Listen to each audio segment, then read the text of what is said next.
Hey! If your Android keyboard isn't typing letters, don't worry. In this video, I'll show you a few quick and simple ways to fix it without going deep into settings. First, if the issue happens in just one app, like WhatsApp or Messages, try closing that app completely and reopening it. Sometimes, that alone fixes everything. Next, clean your screen with a microfiber cloth. Dust, grease, or even fingerprints can block touch and stop the keyboard from responding.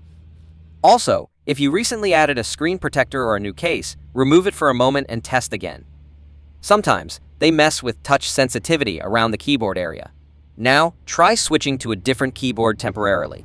For example, switch from Samsung keyboard to Gboard or the other way around. Then switch back. This helps reset the keyboard without changing any deep settings. Finally, just restart your phone. Many small bugs, including keyboard glitches, are fixed with a simple reboot. If any of these helped, give this video a like and subscribe for more Android tips.